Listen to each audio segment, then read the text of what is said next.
নমস্কার, সবাই কেমন আছেন? আমি আবার ফিরে চলে এলাম ব্লগ নিয়ে। অনেক দিন ধরেই দিদি বলছে চল ভাই একদিন উদ্যানপুর যাই গঙ্গা স্নান করতে, কিন্তু আমি সেরকম টাইম পাচ্ছি না। তাই আজকে রবিবার একটু সময় হয়েছে, সকাল সকাল বেরিয়ে গেলাম উদ্যানপুর ঘাট যাব বলে গঙ্গা স্নান করতে। রাস্তার পথে একটা চায়ের দোকানে এলাম, বাজারে দাঁড়িয়ে দিলাম। তারপর দেখো সকাল সকাল ভাগনা বলছে চা খাবো, ওই জন্যে সবাই এক কাপ করে চা চুমুক দিয়ে দিলাম, সঙ্গে একটা করে বিস্কুট। দেখো একটা নতুন স্টাইলের বিস্কুট এসছে, সেই বিস্কুটটার জন্য বায়না করেছে, তাই বলছে ওই বিস্কুটটাই চাই। ওই বিস্কুটটা নিয়ে দেখো চায়ের ভাঁড়ের মধ্যে ডুবিয়ে মুখে নিচ্ছে, সেটাও আমি কিন্তু ভিডিও করলাম। কত সুন্দর না বিস্কুটটা খেতে, সেটাই বলছে মামা, ওই জন্য তখন থেকে বলছে যে আমার ওই বিস্কুটটাই দরকার, ওই জন্য ওকে ওই বিস্কুটটাই দেওয়া হলো। আর সকালবেলায় মাটির ভাঁড়ে চা খেতে তো একটা আলাদাই মজা। চলো এবার আমরা রাস্তার দিকে এগিয়ে গেলাম। চা খাওয়া হয়ে গেছে, এবার দেখো ইলামবাজার থেকে যেটা বোলপুর যাওয়ার পথে যে জঙ্গলটা, সেই জঙ্গলের মধ্যে আমরা গাড়ি নিয়ে যাচ্ছি। কত সুন্দর জঙ্গলটা। এটা বনভিলা আমরা পাস করছি, বনভিলা পাস করে পরে আমরা এরপর শ্রীনিকেতন ঢুকবো। শ্রীনিকেতন অলরেডি ঢুকে গেছি। এবার শ্রীনিকেতনের মধ্যে একটা জলের বোতল নিয়ে নেব। এইখানে হালকা করে দাঁড়ালাম, দাঁড়িয়ে পড়ে জলের বোতল নিয়ে পরে আবার আমরা এখান থেকে রওনা দেবো। দেখো চেপে গেছি, বোলপুর ঢুকে গেছি। বোলপুর ঢোকার পর বোলপুরে বাজারটা পেরোতে একটু টাইম লাগবে, তারপর আমরা সোজা ঢুকে যাব নানুর হয়ে, কিন্নার হয়ে উদ্যানপুরের গঙ্গার ঘাট।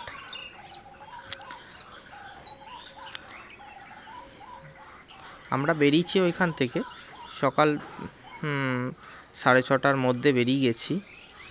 অনেক দিন ধরেই ইচ্ছা ছিল গঙ্গা স্নান করব, এবং অনেকেই ভাবে যে গঙ্গা স্নান কোথায় করলে ভালো হয়। অনেকে ভাবে মুর্শিদাবাদ, অনেকে ভাবে হাজারদুয়ারি, বিভিন্ন জায়গায়, অনেকে কলকাতায় আছে, দক্ষিণেশ্বর আছে, বিভিন্ন জায়গায় যেতে চায়। তো আমার মনে হয় উদ্যানপুর ঘাটটা খুব সুন্দর কিন্তু গঙ্গা স্নান করার জন্য। দেখো ঘাট ঢোকার আগে কিছুটা আগেই আমরা রেলগেট পেয়ে গেছি, সেখানে আমাদেরকে ওয়েট করতে হয়েছে। রেলগেট পড়ে গেছে বলে আমরা যেতে পারিনি। ট্রেন পেরিয়ে গেলেই আমরা আবার এখান থেকে রওনা দেব। চলো ট্রেনটা পেরিয়ে গেছে, এবার আমরা গেট উঠে গেলেই বেরিয়ে যাব। সামনে আর একটা গাড়ি দেখছো, সেই গাড়িটাও আমাদের সঙ্গেই এসেছে। আমরা দুটো গাড়ি নিয়ে একসাথে রওনা দিয়েছি, কেন একটা গাড়িতে অনেকগুলো মানুষ, তো একটা গাড়িতে হবে না। দেখো আমরা এবার উদ্যানপুর ঘাট ঢুকে যাব। এই যে মেন রোড থেকে যেটা ঢালাই রোড উদ্যানপুর থেকে নেমে যাচ্ছে, সেই রোডটার মধ্যে আমরা ঢুকে গেছি।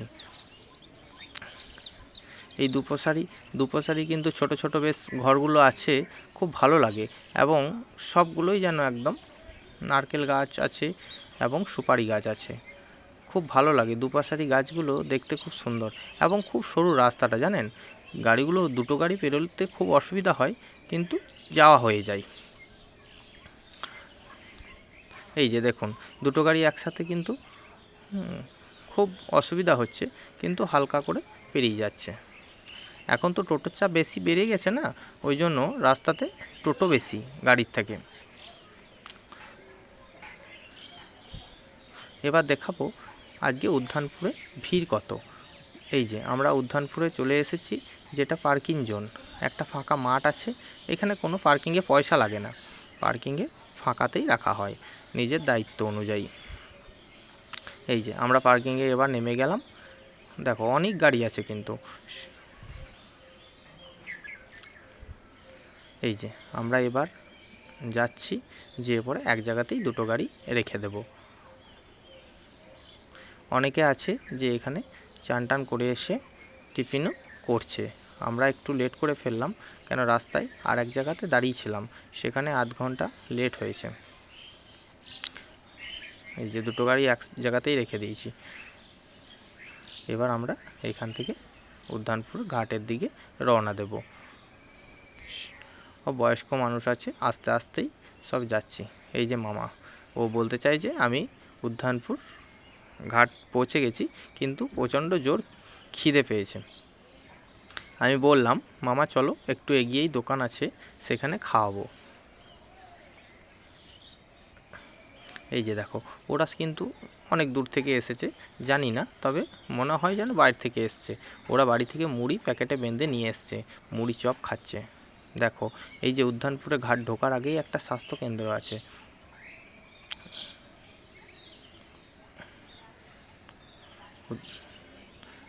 এই যে সামনে একটা ঝোলা ভদ্রলোক যাচ্ছে। আমরা এবার ওইখান থেকে রেখে পরে ওই ঘাটের দিকে রওনা দিলাম। আজকে দেখাবো উদ্যানপুর ঘাটটা পরিষ্কার কত এবং সুরক্ষিত কেন। মানে এই ঘাটটা এতটাই ভালো লাগে আমার। এর আগেও আমি একবার এসেছি গঙ্গা স্নান করতে, আমার বেশ পছন্দ। অনেকে ত্রিবেণী যায় চান করতে, হ্যাঁ, বিভিন্ন জায়গায় যায়, হ্যাঁ, তা আমার মনে হয় যেন এই ঘাটে আসাটা খুব ভালো জিনিস। দেখো, দুপাশারি বেশ নদীর ধারে যে এরকম ছোট ছোট দোকান থাকে, সেটা ওই গঙ্গার ঘাট থেকে যাওয়ার মুখেই আছে। দেখো কত সুন্দর। ওই যে মামা বলল খাবো, ওই জন্য আমরা এই দোকানটাতে দাঁড়িয়ে গেলাম। এই দোকানে আবার জানো তো, বিখ্যাত পিটাই পরোটা ওজন হিসেবে বিক্রি হয়, 15 টাকা শ। দেখো, এই যে ভদ্রলোক পিটাই পরোটা করছে, এই যে তাওয়াটা। এই যে মামা কিন্তু খেতে বসে গেছে। মামার এত জোর খিদে পেয়েছে যে ও আর থাকতে পারছে না। তাই আমি বললাম, চলো খেয়ে নাও, তারপরে আমরা স্নান করব। কিন্তু আমরা এখনও খাইনি, আগে স্নান করব, তারপরে খাবো। দেখো পিটাই পরোটা তোমাদেরকে দেখায় কিভাবে করছে। দেখো কত বড় একটা ময়দার লেচি নিয়েছে, তারপর এটাকে বেলে পরে ওই তাওয়ার মধ্যে ফেলে দেবে। দেখেছো কত সুন্দর লাগছে। দেখো, আর এই পরোটাটা কলকাতাতে হেভি চলে এবং খুব খেতে ভালো লাগে। ওরা পরোটাটা আগে করে নেয়, তারপর হাত দিয়ে ফাটিয়ে ওজন হিসেবে বিক্রি করে। এটা উদ্যানপুরেও পাওয়া যায়।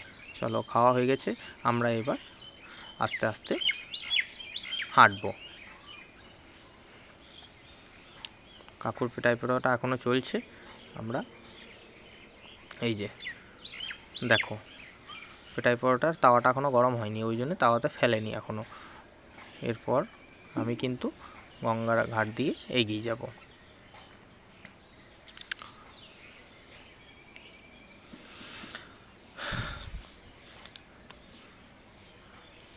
অবশ্যই সবাই ভিডিওটা দেখবেন, খুব ভালো লাগবে। আর ভালো লাগলে একটা লাইক করবেন।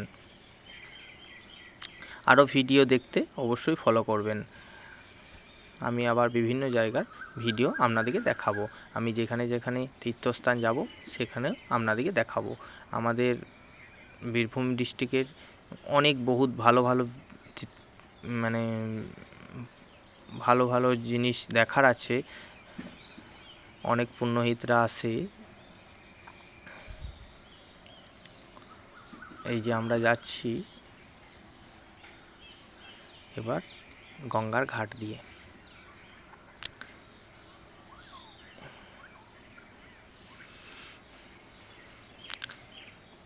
এখানে সবজি জানেন তো খুব সস্তা।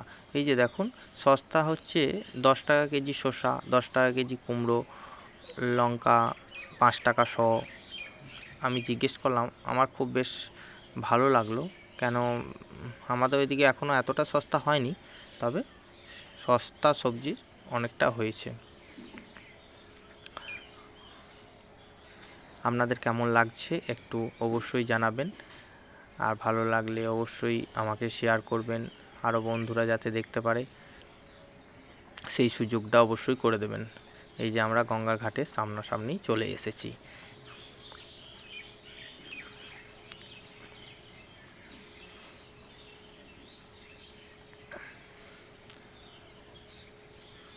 এই যে দেখুন, এখানে গঙ্গা স্নান করে অনেকে পুজো দেয়, তার জন্য ফলের দোকান, ফুলের দোকান, বিভিন্ন রকম যে জিনিসগুলো লাগে সেগুলো।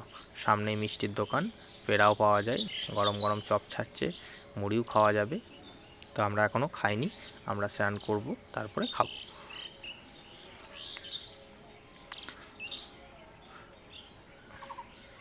হঠাৎ করেই আজকে মনে হলো যে আজকেই তো সময় আছে, তা আজকেই ঘুরে আসি, তাই আমরা আজকেই চলে এলাম। দেখুন এই যে যারা বসে আছে, যারা পুণ্যার্থী আছে, তারা অনেকে দান করে।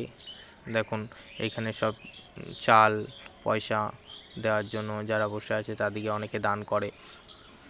এই ঘাটটা প্রচণ্ড ভিড় আছে, তাই একটা পাশের ঘাট আছে, আমরা সেখানে চলে যাব। দেখুন এই ঘাটটাতে আপনাদেরকে দেখাই, প্রচণ্ড ভিড় আছে, এখানে চান করার জায়গাই নেই, কষ্ট করে করতে হচ্ছে, জায়গা কি নেই? এত বড় গঙ্গাতে বহুত জায়গা, কিন্তু এই ঘাটটাতে বললো যে চান করব না। পাশের ঘাট একটা আছে, খুব সুন্দর ঘাট, সেটা ভিড়টা অনেকটা কম। এই যে দেখুন, আপনাদেরও মনে হবে যে এই ঘাটটা ভিড় আছে, তাই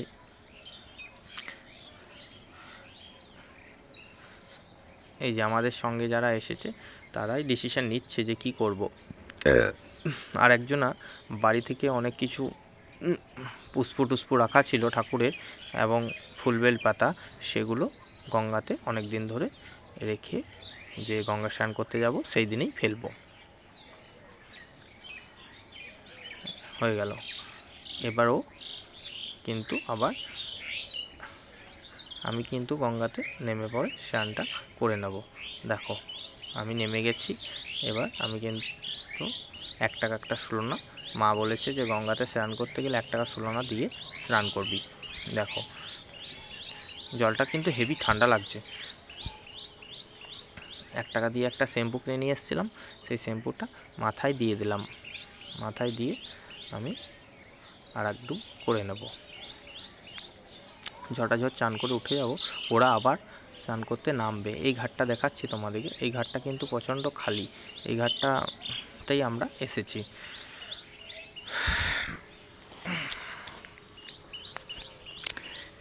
কেমন লাগছে সবাই একটু জানাবেন, অবশ্যই ভালো লাগবে। এই যে আমার চান প্রায় কাছাকাছি হয়ে গেছে, এবার আমি এখান থেকে উঠে যাব। প্রচণ্ড স্লিপ, দেখুন আমি পড়তে পড়তে রয়ে গেলাম, প্রচণ্ড স্লিপ এখানে। চলো এখানে স্নান হয়ে গেছে, এবার আমি উঠে যাব। দেখো এই যে ম্যাডামরা সব স্নান টান করে এবার উঠছে, ম্যাডামদের স্নান হয়ে গেছে। এখানে স্নান করার পর সিঁড়ি ভেঙে উঠে পড়ে আমরা এবার চলে যাব যেখানে পার্কিং আছে সেইখানে, সেই পার্কিংয়ে তারপর আমরা টিফিন করে নেব। এই যে আমরা রাস্তার মধ্যে এবার যাচ্ছি ওই গাড়ির কাছে যেখানে গাড়ি রাখা আছে, তারপর আমরা, ও তো ময়ূরের পাখম নেওয়ার জন্য একদম বিরাট বায়না ধরেছিল, তাই একটা ময়ূরের পাখম কেনা হয়েছে। ও বলছে যে মামা তুমি একটা কিনবে, আমি বললাম না বাবা তুমি নিয়েছো তুমি নাও, আমি কিন্তু নেব না। আর এদিকে পাশে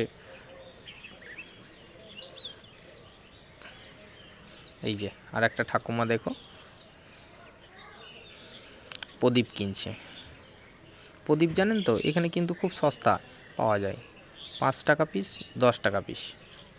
10 টাকা পিসটা একটু বড় আর 5 টাকা পিসটা একটু ছোট, খুব সস্তা জিনিস। আমি দুটো ছোট ছোট পিতলের বাটি নিয়েছি 10 টাকা করে, খুব সুন্দর। আমার বাড়িতে যেসব ঠাকুরকে গ্লাসটাতে জল দেওয়া হয় সেটা নিচে রাখতে হয়, ওই জন্য ওই বাটিগুলোর মধ্যে গ্লাসটা দেবে, খুব ভালো লাগবে। চলো এবার আমরা পার্কিংয়ের কাছে চলে যাব, স্নান করা হয়ে গেছে, এরপর আমরা টিফিন করে নেব। ওই যে সামনে পার্কিং,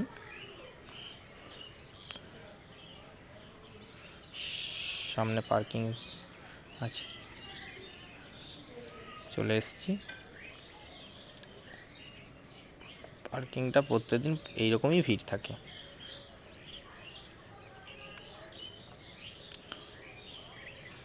গঙ্গা জল কত নিয়েছে দেখো, মনে হচ্ছে যেন গোটা ঘর ধুয়ে দেবে গঙ্গা দিয়ে।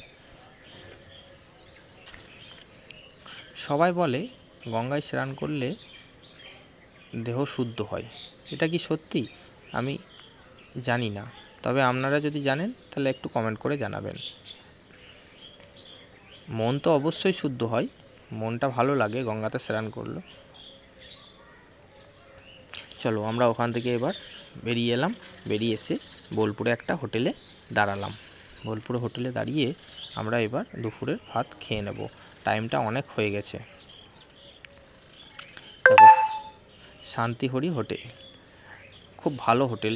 বাইরে থেকে দেখলে কিছু বোঝা যাবে না, কিন্তু ভিতরটা অনেকটা সুন্দর। বাইরের রেট খাবারের আলাদা এবং ভিতরের রেট অনেকটাই আলাদা। ভেতরে ফুল এসি, না ঢুকলে বুঝতে পারবেন না। ভেতরটা যেন একটা আলাদাই ডিজাইনের বাড়ি।